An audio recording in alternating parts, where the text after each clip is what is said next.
But for now, we're going to start off by looking at a series that's been on Coldcast TV of late. It's a new one. It's just started this month, 3 I believe. episodes in, I believe. Is that right? They've just launched the 4th episode today. The 4th episode has come out today. I've not yet seen it. But anyway. It's called Throwing Stones, and here is the trailer. Do you think they're coming back? No, you get it. We're the broken windows. Window gets broken in a building. No one fixes it. Soon the whole neighborhood goes to hell.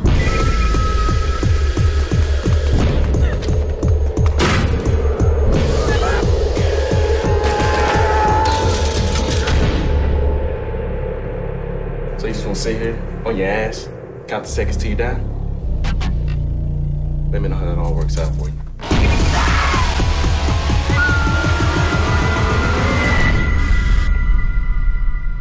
What are the broken windows here at Blair? And how can they be fixed? Coming soon. Well, soon is now. Like Elazar said, episode 4 out today. Personally, we have reviewed the first 3 episodes of Throwing Stones. And Elazar, have you got any thoughts on the show? Yes, well, the story, they say they're calling it the Breakfast Club meets horror. So Yeah. it's a group of teenagers. They're being held back on a detention, and slowly they start going missing. Who's responsible?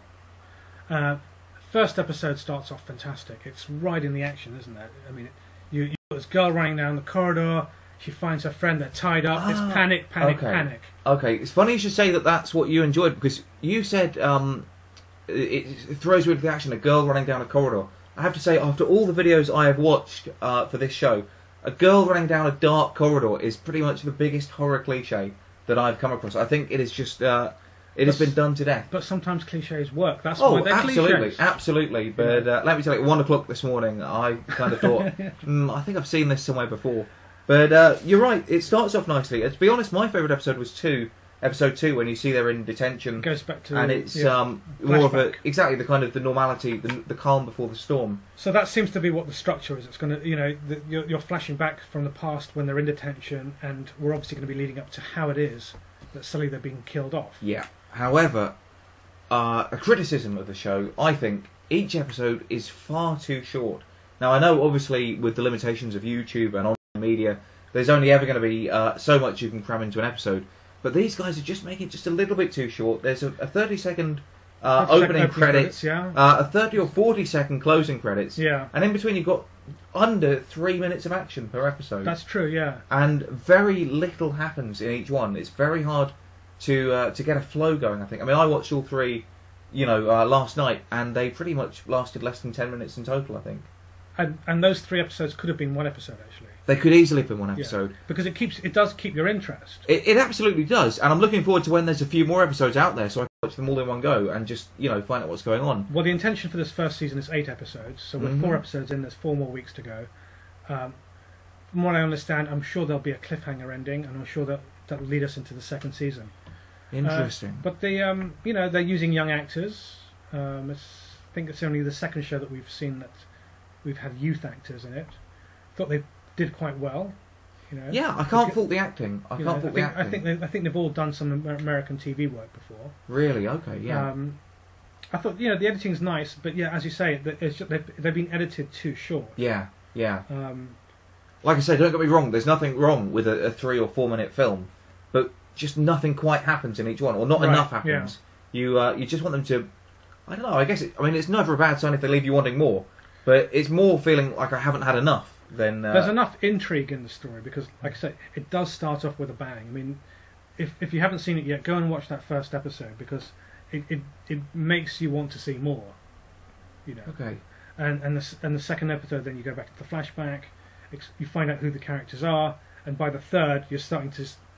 The flashback and the flash forward start merging together. Yeah. Okay. Great. Well, that is Throwing Stones. It's out now on Coldcast TV and minglemediatv.com, and I think it must be on YouTube as well. I'm pretty sure it's on YouTube. I watched it on YouTube. Yeah. So you can pretty much Google Throwing Stones, and if it doesn't bring up the Grateful Dead song of the same name, then you'll more than likely find the online series Throwing Stones. Check it out now. Coldcast.tv. Throwing Stones. Up next, Black Box TV. It is our YouTube channel of the week. Is that correct? Well, one of two really, I suppose. But it's this is a series. I think Daywalk Fear Factory is more of a channel, but this is actually a web series called Black Box TV. Now, for me, Black Box TV is... I mean, I know we've got a lot of stuff we're going to get through, and no disrespect to any of the other videos, but I would say that this was pretty much my favourite thing that I saw this week. And this is coming from someone who's not a huge, gore, blood and guts fan, but I thought this was spectacular. This is very much influenced by Rod Serling Twilight Zone kind of stories, isn't it? Absolutely, And yeah. You can I hadn't see, thought of that. Yeah, it's an anthology series, and let's play a clip from episode 3.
Whoa! Wow, that is pretty cool. That is great stuff there. Black Box TV.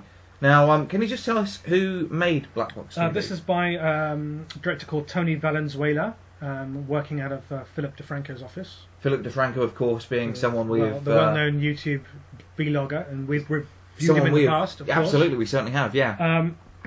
Both Throwing Stones and Black Box TV, I think, have kind of... Throwing Stones is attempting to, and Black Box TV already has, I think, is trying to corner the youth fandom for horror. Yeah.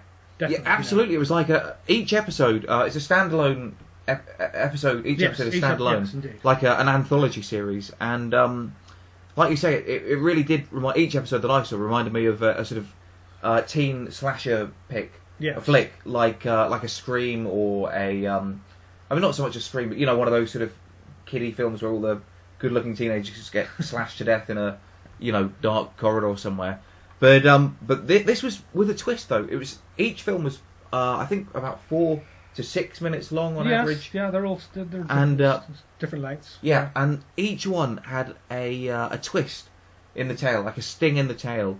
Some of them would seem normal until the very end. Some were scary throughout. Some of them were they were set in all kinds of different settings. What did you? What I quite liked about it is that you weren't quite necessarily sure whether there was something supernatural going on, or whether it was all in their head. It kind of left it a bit open, I thought. Yeah. Like the very first episode, which actually stars Philip DeFranco. Yeah. And another YouTuber, Exotic Jess. She was nice. I like her. Very lovely. He has a sort of like a premonition of his death, and which he tries to escape. And you don't necessarily know if that actually happened, or whether it's all in his mind. No, it's delightfully disorientating. I think you really don't know where you are with these films until the very last second, and even then, there's still sometimes unresolved questions. Episode 2, I have to say, for a personal perspective, was my favourite because it featured another YouTube star who's a big favourite of this show. Justine. Of course, I haven't seen her indeed. for a little while, but she's still going strong, and she, in all fairness, she really proved her acting chops in this one. I thought she was did. very. She didn't have to do too much acting. She just had to look a bit sort of soulful. Oh no, no, but I won't have a word said against Justine. I genuinely thought she acted very well, actually. Yes, that was good. And there's a whole load of stuff on their channels as well. They've got behind the scenes channel and a commentary channel. They do director's commentary. Exactly. As well. So you can check out director's commentary. There's behind. They're very plugged into their audience. I think. They really. There's a lot of content out there for this show, and it's a great show, and it deserves, all the great feedback that it's getting. And indeed, an interview with the director of the show, or the producer of the show, cites his influences as Rod Serling, who created The Twilight Zone, Ray Bradbury, the fantastic science fiction writer, Stephen King, and of course Wes Craven, who did the Halloween. And Wes Craven's a fan of Black Box TV. Wow! So there you go. So it's great. So it's fantastic that Wes Craven is plugged into all this stuff as well. But I think one thing to say about Black Box TV is that it looks superb. Yeah, exactly. Lighting, production value, camera work. The production value is all on the screen. I mean, it looks very cinematic. What did Wes Craven do? It wasn't Halloween. John Carpenter Halloween, of course. John Carpenter was Halloween. Of course, John Carpenter also did the film They Live, starring Hot Rod Rowdy Roddy Piper. How could I have forgotten? But I send my apologies to you guys there. But nonetheless, a fantastic show, a great, like you say, great production values. And for me, Channel of the Week, and I don't hesitate to raise a glass to Black Box TV. Actually, we forgot to Throwing Stones. Oh, well, Throwing Stones definitely gets a clink. I'll give it a clink, but for me, Black Box TV, the very best thing that I watched all week. Oh, wait a second, we've got some tweets in actually for Black Box. Let's just check these out very quickly. Okay, don't know what that means. And any ideas? No, he's just a fan of Tony, who's the maker of Black Box. Good. Yeah. Okay, and awesome videos, a lot of fun and creepy. Keep surprising us. Very well done and fun to watch. And that's basically exactly what I wanted to say, but even more concise.